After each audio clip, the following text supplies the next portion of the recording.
The Final Fantasy franchise and its main games are known for sharing many features between them that could make anyone go, "Oh, this is a Final Fantasy game."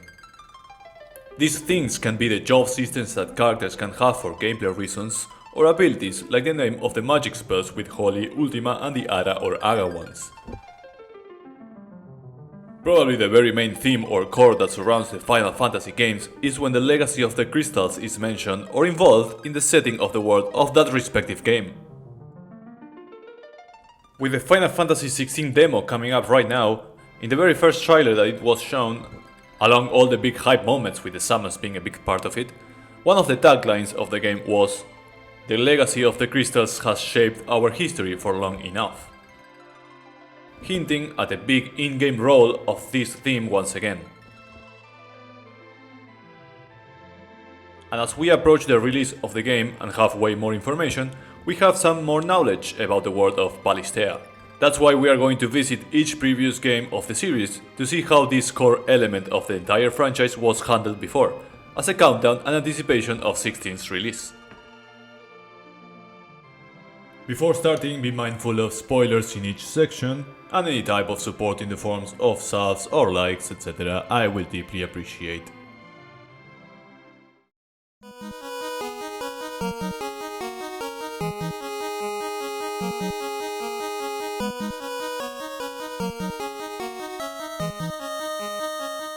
If we talk about the concept that serves as a core topic of a 35-year-old franchise, you would expect the original game to have some influence in that, so you expect the setting of this game to be straightforward about it.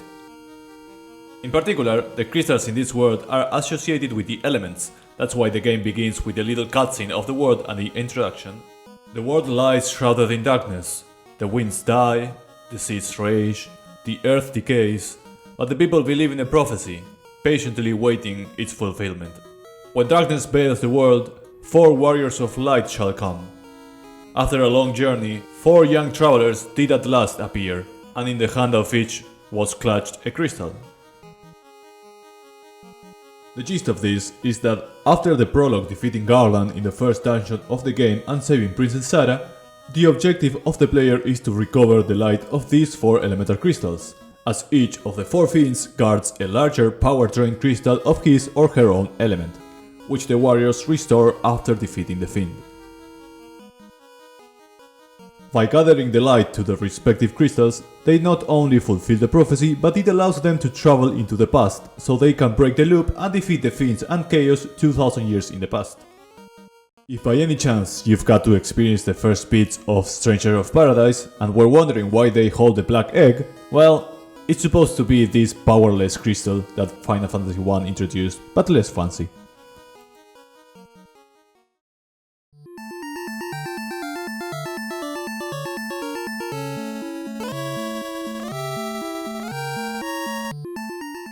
In a very classic Famicom era, the second installment of the series becomes a little bit experimental, as no one really knows how to deal with sequels and such, as it happened with the likes of Mario, Zelda or Castlevania. In Final Fantasy case, this has to do more of how it changed the level up system to a very specific weapon upgrade for each character as they use it more and more. But besides that, the focus of the world setting here doesn't involve the legend of the crystals or anything like that, as it's focused more on a narrative story of an evil empire conquering everything that there is to conquer. What's in here instead is the participation of the concept of generally 4 crystals in a very specific part of the game that serves as a small reference of this, while having a different mechanic in-game. This is because while completing the dungeon of the Mysidian Tower, after Minus sacrifices himself so we get access to where the ultimate magic, the Ultima Tome, is sealed, at top of this tower, there are 4 crystal orbs that represent each element. Their specific role in this game is that when you examine them, you'll get a boost in stat according to which crystal it is by 10. The bottom left is the crystal of power that boosts strength, the top left is spirit, the top right is intelligence, and the bottom right is crystal of speed that boosts agility. The center one, rather than being a crystal, is the Ultima Tome, that is what we were here for. While this change is not exactly a drastic change, as nothing was established at that point, in hindsight it can be seen as a way to deviate from the original to be its own thing, and eventually a good resource or style to introduce a classic theme in different ways, avoiding too much repetition.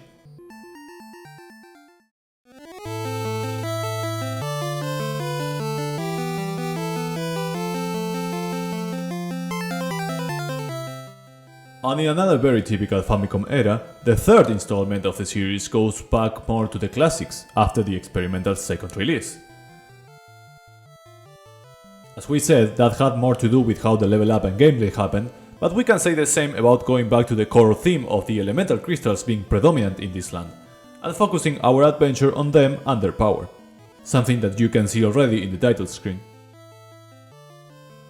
The prologue of the game states that in this world, the tremors tore the land asunder.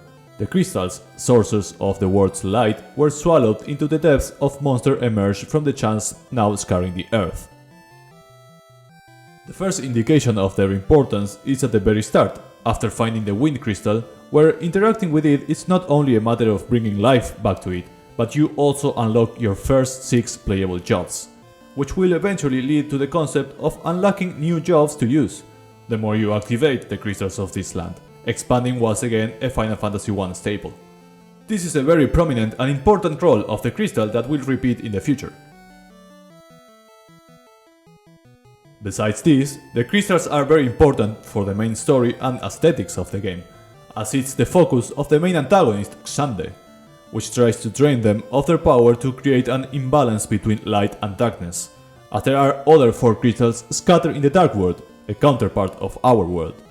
This imbalance will allow him to summon the final boss of the game, the Cloud of Darkness.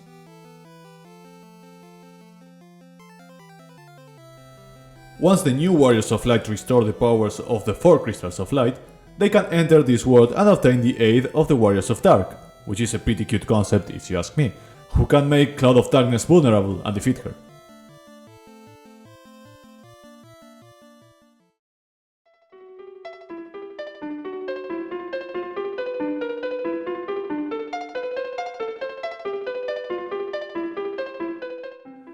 The crystals make their return in Final Fantasy IV. This time the 4 elemental or light crystals are kept in 4 main cities of the overworld, while it's later revealed that there are other 4 dark crystals that are kept in the underworld instead. The game starts with an invasion of the kingdom of Baron to the city of Mysidia to retrieve by force the Crystal of Water, led by the General Cecil Harvey, our protagonist, who questions the king's order for this mission and triggers his path to personal redemption, while trying to stop the kingdom as they destroy the cities of Damxian and Fabula to retrieve the Crystal of Fire and Wind respectively. At this point in the game, we learn that the mastermind behind the king's change of attitude is the main antagonist Golbez, who has the objective to get the crystal's powers. We even have to take the last crystal of Earth of the peaceful land of Troya as an exchange to save Rosa from him, and proceed to move the chase to the underworld for the rest of them. If all 8 crystals are gathered in the Tower of Babel, it has been told that the way to the moon would open, and eventually gathering all of them will summon the Giant of Babel, a kaiju-like autonomous robot machine. The reason for this is because the Lunarian Semus plans to destroy the Earth so its people could settle here, and uses Golbez for this collection.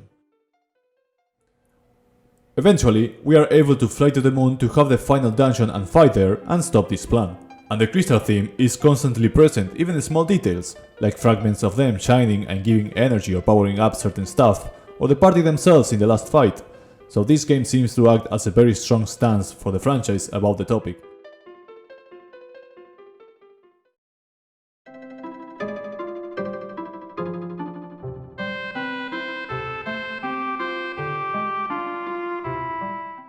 Combine the story focus of an antagonist chasing elemental crystals to destroy, and the ability of those to grant the party members new jobs as they interact with them, and you get Final Fantasy V as a result. The prologue of this states: Fire, water, wind, earth. The peace and prosperity of the world is thanks to the power of these crystals. However, that power is nearing its limit. Not far off is the day when the wind slows, the water stills, and the earth trembles and quakes. Very reminiscent of Final Fantasy I intro. And this is accurate, as the crystals in this main world are the source of elemental energy, and without them, the wind would not blow, the oceans would dry up, the fire would burn out, and the life of the earth would be destroyed. The plot of the game jumps right into this conflict, as Wind of the Land stops and the King of Tycoon leaves to investigate the Wind Shrine where the crystal resides. And later, the party members will join on their own and reach the crystal before this one shatters. This triggers, as mentioned, that our characters become the Warriors of Light, receiving the jobs from the remaining shards, and we will collect a big number of those through the game. The bad news is that to receive these jobs is through the shards of a Shattered Crystal, as the second one we find, the water one at the Walls Tower, is destroyed after a white Garula attacking the place. And by the time we reach the third Crystal of Fire at the city of Karnak, we met the scholar Sid, who invented a machine to amplify the powers of it, but eventually will be too much for them. And from that point on, Sid will try to amend for his mistakes, helping the party.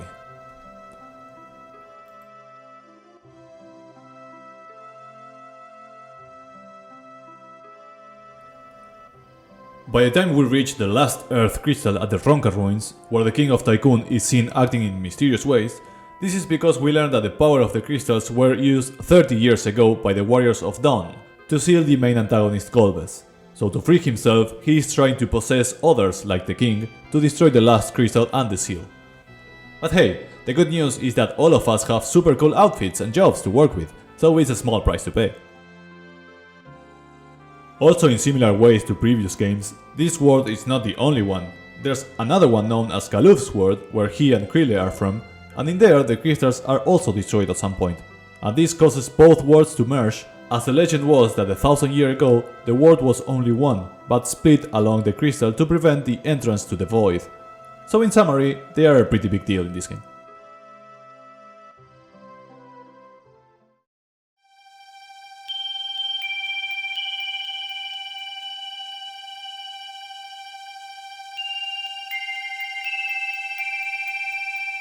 After a stretch of familiar settings, Final Fantasy VI and VII decided to shake things off a little bit, with the world setting having a different vibe from the fully medieval style of the previous ones, and the lore of the Warriors of Light and the Elemental Crystals were left aside. But, in Final Fantasy VII specifically, there's a small reference in a similar way to how Final Fantasy II handled this topic. That is, instead of having a big role in the lore of the world and setting, the crystals make their appearance in a subtle form at a specific part of the game, more as a mechanic than a big story-related influence. In this case, I am referring to the huge materia in the second half of the game. Materia itself in this world are crystallized Mako energy in the form of orbs, which is by themselves you can say they are technically crystals already, but that's not enough. When you find the comatose cloud at Midil, you also learn that Shinra's plan to stop the meteor is to use these huge materia, which are high density materia that have 330 times the power of a regular one. And our objective is to retrieve those, as Mako is the knowledge and life of the planet itself, and we want to avoid its extraction and use. There are 4 huge materia in the game, just like the normal elemental crystals, and while it's optional if you can retrieve them all or none of them, in case the party recovers all of them, they then bring them to Bugenhagen and his observatory, as he is a reference about the study of the planet. And once there, you can see how their crystallized nature resembles the traditional appearance and acts as an homage to the elemental crystals of the early series. Their colors resemble the 4 elements and at the same time the different types of materia that exist in FF7: command, magic, support and summons.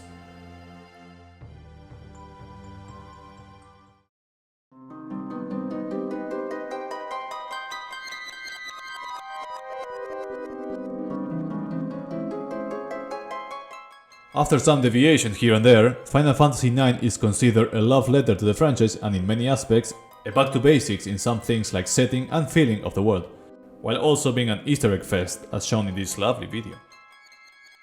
Knowing that, one would wonder if the theme of the crystals has a return here, and yes, it does, while still giving this game its own individuality instead of a repeating concept, which is a nice choice. There are no 4 elemental crystals to search for, nor the focus of the adventure is influenced by it. Instead, it acts more as a core of the game's main motifs that ties up the main theme of life and death, even when the 4 Fiends of Chaos themselves make their appearance here. In the words of Gaia and Terra, the crystals are the source of life itself in the universe, and as our Lord Resident Garland states, life is connected one to another. If you trace the root of all life, there exists one source. Which alludes to this power of the crystal, as you can see during the end of the game at the Crystal World.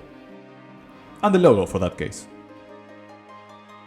Which means that while the root of all life and energy and even memories is the classic Final Fantasy crystal, it's not present in the upfront of the adventure during most part of the game, which gives room to Final Fantasy IX to have their unique adventure and things known for, managing it pretty well.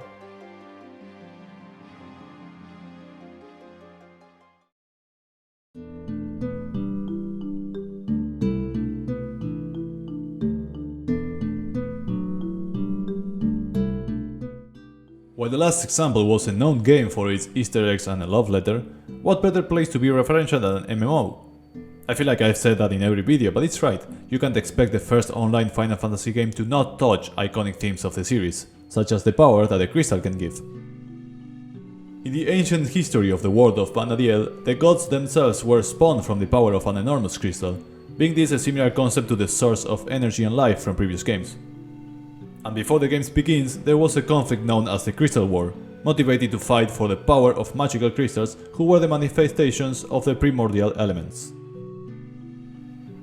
I'm not going to pretend here that I know the accurate story of Final Fantasy XI, but besides grasping known concepts like that, I learned thanks to the research for a previous video about summons in Final Fantasy, the existence of Protocrystals, places where the sleeping gods or celestial avatars resides across the world, each representing one of the 8 elements of Vana'diel.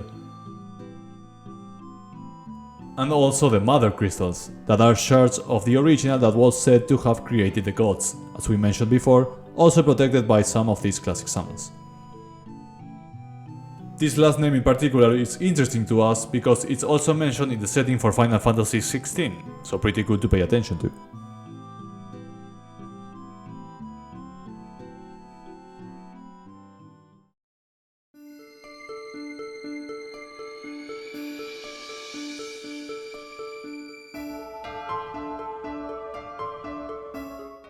In Final Fantasy XII, the crystals that serve as important sources of power and magic in the world of Ivalice are known mainly as the Sun-Cryst, which at the same time are a source of Nethicite, in a similar relationship between Mako and Materia. Their importance through their story is not going to be only as part of the legend, where the Dynasty King Wraithwall used its power for his conquests and campaigns, or how shards of it, like the Dawn or Dusk shard that you get through bits of the game, are part of it. But also it's going to be our target to search for, as the Empire who's planning their campaign to conquer the world are starting to use and deploy artificial Nethicite, so the power of the Sun-Cryst can neutralize and counterattack their efforts. Eventually, the party, but more importantly Ashe, who's chosen to be the descendant of the Dynasty King, discovers and reaches the location of this crystal at Ridorana Cataract. Once there, she realizes that mankind never needed the Nethicite, that it was always working together that ensured a bright future, and so decides to destroy the Sun-Cryst. Well, technically it was Redas the one to do it, as he needed to sacrifice himself for that. The crystal symbology is also present in many other instances, like how the espers of this world are bound to crystals when you fight them, or the Great Crystal where the Okuria resides. But the most important one, if you ask me, is those safe crystals. And don't get me started on the ones you can transport with.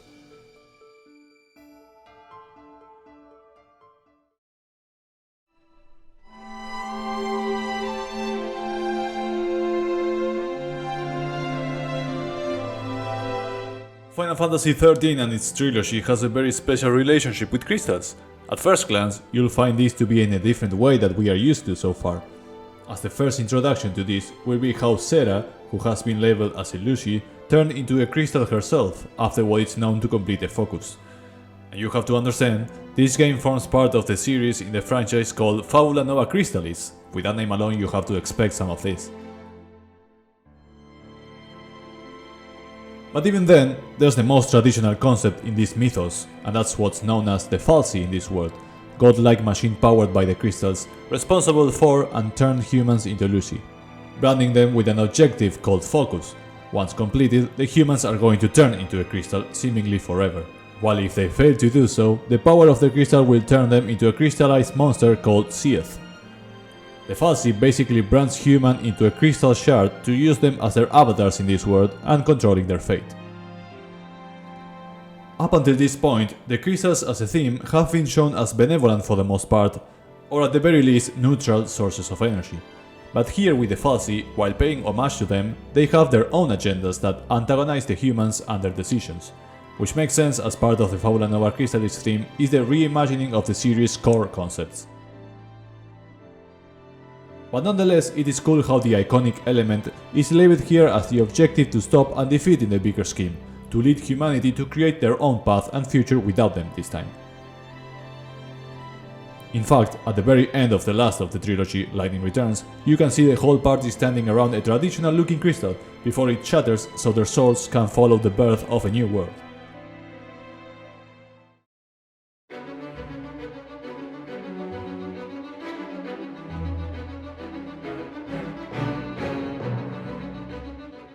Final Fantasy XIV is the second massively multiplayer online game in the series, and as I said multiple times before, the perfect place to add references and use iconic topics and themes of a whole franchise.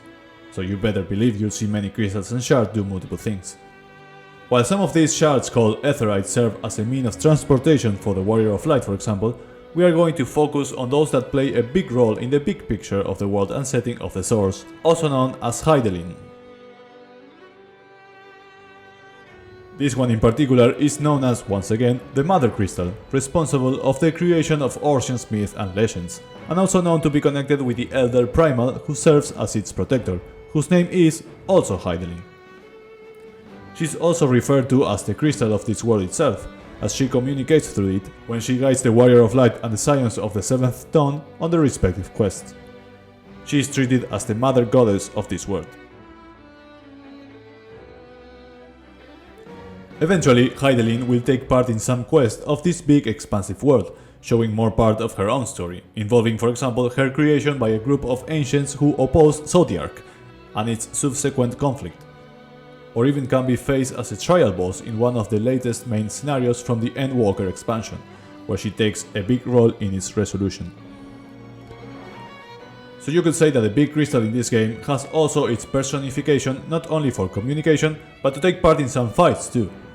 She is so important that even is associated with one of the most iconic songs of this game's Answers. Music cues are very important if you ask me.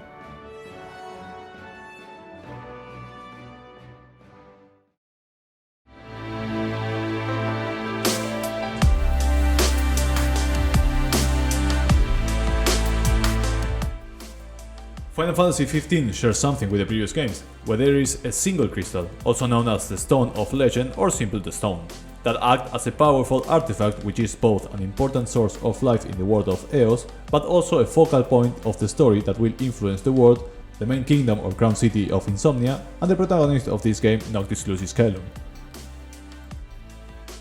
For the world itself, this crystal is a source of magical power and light itself. It is kept and protected by the kingdom of Lucis, and the line of Lucian kings. Lucis, by the way, is light in Latin, so it makes sense. Alongside this, there's also the Ring of the Luci, that is said to hold the power of such stone and is only able to be used by the King of Light, the one who will wield its power to recover the world from eternal darkness, according to the legend. And that's where our main character appears, as he is the next one in succession of this throne, and destined to hold this power.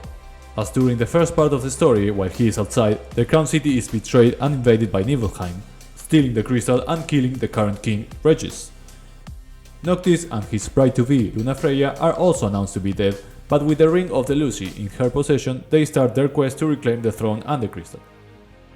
While things don't go as smooth as they would want to, without Lunafreya present for reasons, to keep the light of the world from the advancement of the complete darkness and demons, and after collecting the royal arms and ring, Noctis makes his way to where the crystal is kept. Once Noctis arrives and asks the crystal for the needed power to save the world, he is surprised to see he is absorbed inside it instead, in a place where the true king of the legend gains the power to cleanse this world, meeting the astral god Bahamut, explaining him his role to banish the darkness. After 10 years of being sealed at the crystal, the destined King Noctis comes back, ready to fulfill his destiny and bring light back to the world of Eos, not without some emotional rollercoaster for us, the players. After these events, one could say that now the lineage and the divine power that the crystal held for legend is now gone, and such power is given to the planet itself.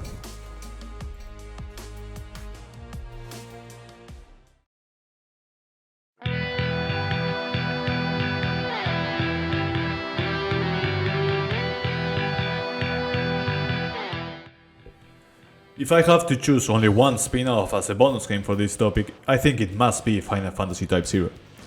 Bias aside, this game also belongs to the series Fabula Nova Crystallis, so some lore bits mentioned for the 13th trilogy are going to be here too, such as the Lute turning into crystal after they die in this game.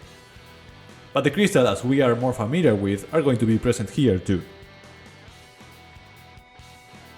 The world of Orience is divided into big four nations, whose names represent the four symbols of Chinese mythology.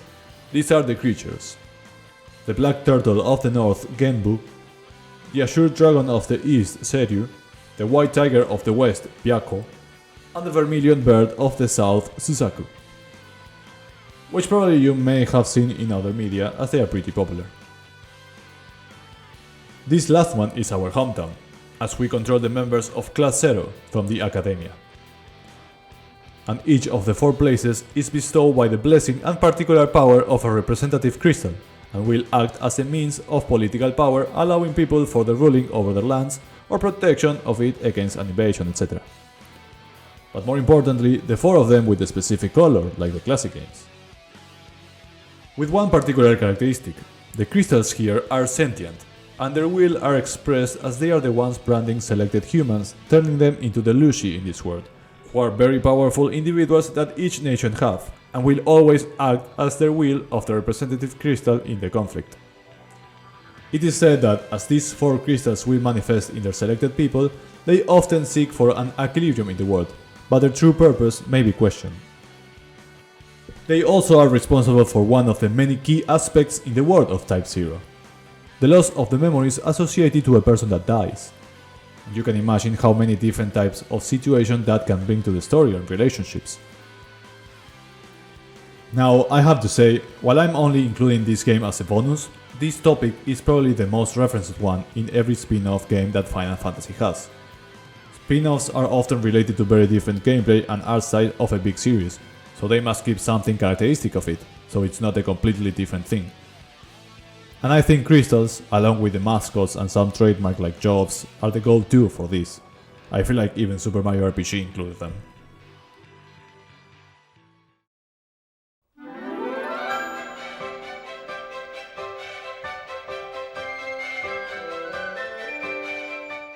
At the end of the very first reveal of Final Fantasy XVI, and while we were all very excited and hyped up, the tagline that we could read was, as mentioned before, "The legacy of the crystals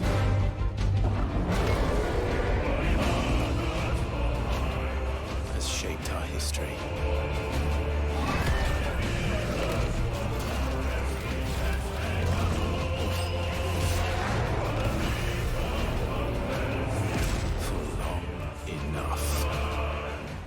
With that alone, after this recap, we can imagine how the crystals in this world can be a source of magic and power, which means a reason for conflict between the different nations.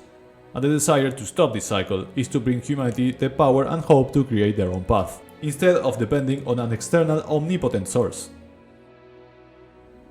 Now that's pure speculation. If we actually pay attention to what's already shown, we can point out that in the land of Palistea, crystals are monuments that bless each realm with ether, a common term in Final Fantasy XIV, and great wars have been waged over access to them during time. The land of Palistea itself is said to be blessed in the light of the Mother Crystals. People have taken advantage of its power, as it let them live lives of comfort and plenty. And while there's an uneasy peace going on, the spread of what is known as the Blight is threatening to destroy the Dominions. How's going to solve that? Well, that is something that we will be able to see in a couple of weeks only.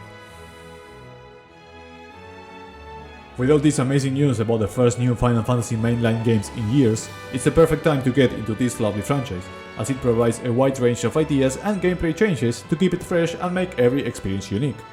making it that there's probably a specific favorite game that resonates more or less with each different person.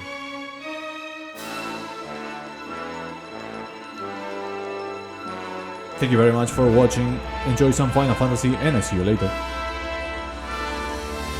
That's good.